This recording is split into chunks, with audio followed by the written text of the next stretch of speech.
So let's talk about the American League. And you know we have to start not just with one team, one person, Mr. October, David Ortiz. Unbelievable season that he had.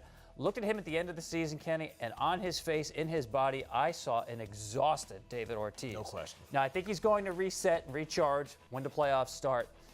I think recharge when the playoffs other teams, because that lineup is so deep, you just cannot avoid him. Red Sox, to me, have to score their way to the pennant. They have to outslug other teams, which I think they can. The team I would be concerned about if I'm Boston, anybody in the American League, Texas. I think Texas is a team to beat.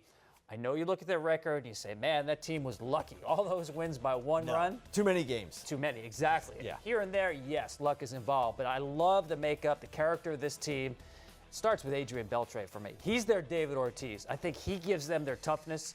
He's the guy who's going to come through in big spots. My only concern about Texas, we saw them in 2011. I know it's a little bit different group. In St. Louis, trying to close it out, couldn't get it done. We saw them in Toronto last year, Game 5. Completely fell apart. Good thing for them, they'll have home field advantage throughout the 3 rounds, and I think they'll need it to close somebody out. The other one to watch for me is Cleveland. I know too many people have said, hey, the Indians with their injuries to Salazar and Carrasco don't have the starting pitching to run it through the postseason. That might have been true 10, 20 years ago. Not true today. You can win, as we saw last year with the Royals, 2 years ago with the Giants, when your bullpen is better than your starting pitching. And I think if they can play the first half of games to a draw, I like their bullpen enough that they can really take out a couple of people and get to the World Series. So much more of an open field, I think. You agree in the American League or the National League? The one thing about Cleveland, people don't realize this. Second in the American League in runs scored this season, during the regular season. That's pretty good. Now, there were 101 runs fewer than the Red Sox, which is astonishing.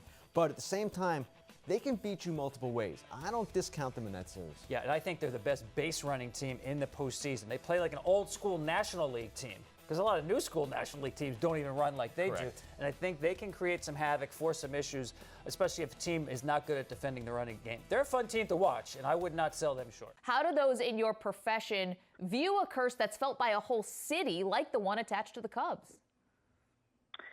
Yeah, the original news article published about